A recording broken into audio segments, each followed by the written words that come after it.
When I sold my house to pay for my grandson's surgery, I thought I was saving more than a life. I thought I was saving our family. But sometimes, what you give from your heart becomes a debt in someone else's eyes. My name is David Parker. I'm 71 years old, and I've lived long enough to know that love isn't always returned the way you give it. Years ago, when my daughter's boy, Ethan, was just 9, he was diagnosed with a heart condition. The surgery cost more than any of us could afford. My daughter, Linda, was a single mother. Her husband, Mark, had walked out when Ethan was 2. She worked 2 jobs, barely keeping food on the table. I was retired, living in the same old house I built with my late wife, Margaret. When the doctor said the surgery had to happen within a month, Linda broke down in front of me. She didn't have to say anything. I could see the desperation in her eyes, the same desperation I once saw in Margaret's when we lost our first child decades ago. So, I made my decision that night. I called a real estate agent the next morning. Within 2 weeks, I sold the only home I ever loved. I paid for Ethan's surgery. The boy survived, and I thanked God for that. Linda thanked me too, at least at first. But time changes people. Gratitude fades when comfort returns. And love sometimes gets replaced by entitlement. Years passed. I moved into a small rented apartment on the edge of town. It wasn't much, but it was peaceful. I told myself it was worth it. Every cent, every memory left behind, because my grandson was alive. But then Ethan grew up.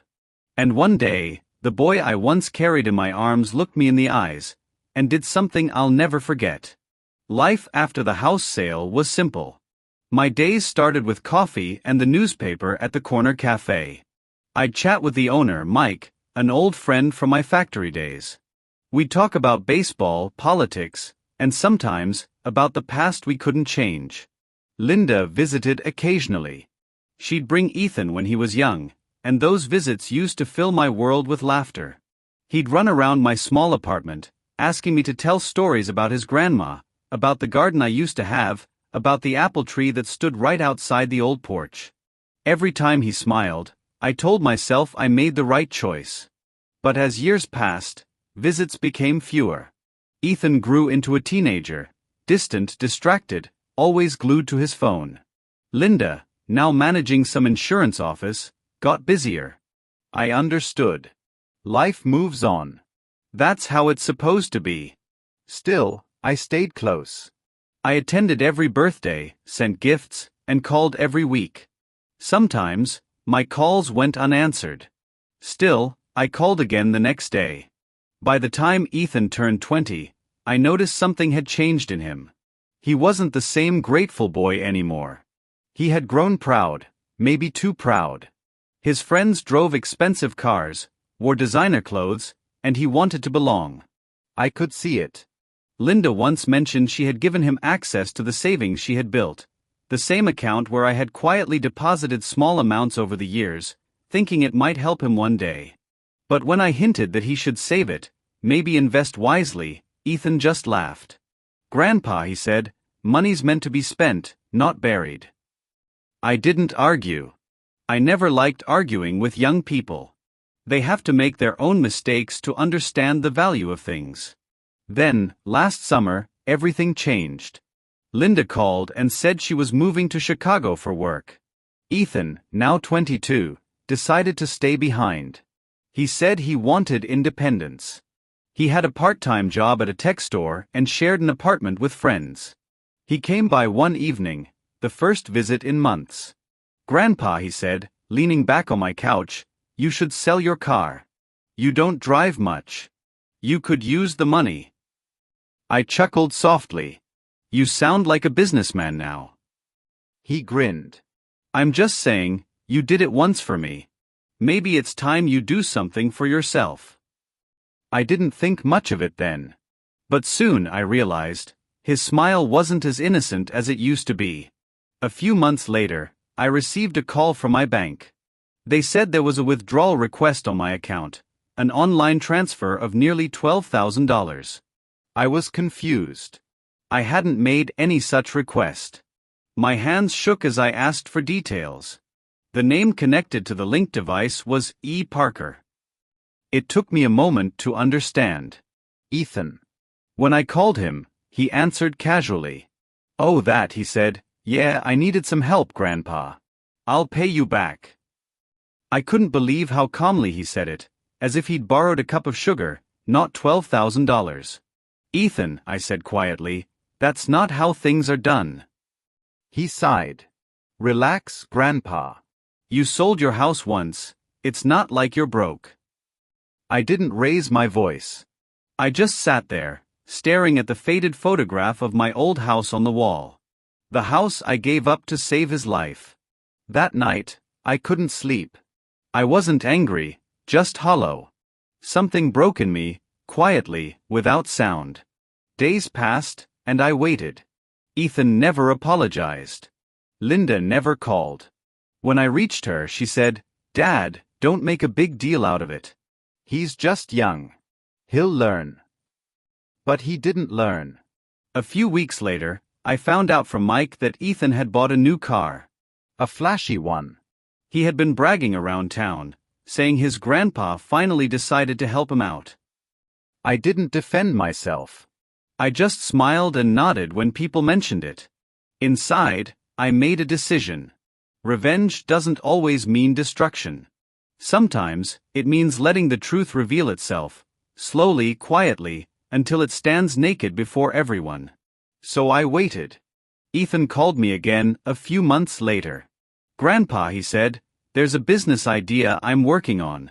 I need a small investment. You've always believed in me, right?" I could hear the confidence, or maybe arrogance, in his tone. I told him to come over the next morning. When he arrived, I greeted him warmly. I made his favorite coffee and asked him to sit. "Tell me everything," I said. He explained how he wanted to start a social media agency. He had a friend who could make it big, and he needed seed money, around $20,000. I listened patiently. When he finished, I nodded. "That sounds interesting," I said. "But I'm not sure I have that kind of money anymore." He smiled. "Come on, Grandpa. You always say you saved for emergencies. What's a better emergency than investing in your grandson's future?" That line stung. Not because of the words, but because of how little he remembered about what real emergencies look like. Still, I smiled. "All right," I said softly. "Let's make a deal." He raised an eyebrow. "A deal?" "Yes. I'll give you what you ask for, but in return, you'll have to do something for me." "What's that?" he asked, curious. "I want you to spend 1 week with me," I said, "here in my apartment. No friends, no phone, no distractions. Just you and me. Let's talk, let's cook, let's remember family. After that, I'll transfer the money." He looked surprised but agreed. "A week? Sure, Grandpa. Easy." When he arrived with his duffel bag, I smiled. I had already planned everything. Every day I told him stories, about my youth, about his grandmother, about the struggles of raising Linda. Slowly, he began to soften. He laughed at old jokes, cooked with me, helped fix a few things around the apartment. By the 5th day, something changed in his tone. He began asking questions about the past, about how I sold the house, about how his surgery happened. On the 7th day, I handed him an envelope. Inside was not money, but a letter. He looked confused. "What's this?" I said quietly, "Read it." The letter was a copy of the bank statement showing the money he took, signed by the bank manager, confirming it was unauthorized. Below it was a note I had written. "I forgave you the day I found out. But forgiveness doesn't erase truth. You took from me what was never yours, and now you must give back not in money, but in character." Ethan's face turned pale. He looked up at me, speechless. "I wanted this week," I said, "so you'd remember who you are before life teaches you the hard way. I don't need your apology. I need your understanding." He sat in silence. For the first time, I saw tears in his eyes. After that night, Ethan didn't leave. He stayed another week, helping me with chores, asking for advice, and slowly rebuilding what he had broken. One morning he said quietly, "Grandpa, I sold the car." I looked up from my coffee. Why? He sighed. It didn't feel right anymore. I paid back the money. It's in your account. I didn't need to check. I could see the truth in his eyes. Keep it, I said. You might need it someday. He shook his head. No. I needed this lesson more. From that day on, Ethan changed. He started working harder, saving and showing up, not because he owed me, but because he finally saw what love truly meant. Linda noticed it too. One day, she called me in tears. "Dad," she said, "I don't know what you did, but thank you. He's different now." I smiled. He just remembered who he was. Years later, when I fell ill, Ethan was the one who took care of me. He drove 3 hours every weekend to visit. Sometimes, he brought his wife and little daughter, whom he named Margaret. Every time I looked at that little girl, I saw a reflection of the home I once sold, a home that came back to me, not in bricks and walls, but in love and forgiveness. Now, as I sit on this old porch of my rented home, a home filled with peace, I think about what life really costs. I once thought losing my house was the greatest sacrifice I'd ever make. But I was wrong. The real sacrifice was letting go of pride, of expectation, and of the need to be thanked. Ethan's mistake hurt me deeply, yes. But it also gave him something no school could teach: the weight of conscience and the value of redemption. He still visits often. Every time he leaves, he hugs me tight and says, "You saved my life twice, Grandpa. Once in the hospital, and once in your living room." I just smile. Because I know, revenge doesn't always come in anger. Sometimes, it comes in silence. I never exposed him. Never told Linda, never told the world. I let time do its work. And time, I've learned, is the most powerful teacher of all. If you ask me what I gained after losing my home, I'd say I gained a family again.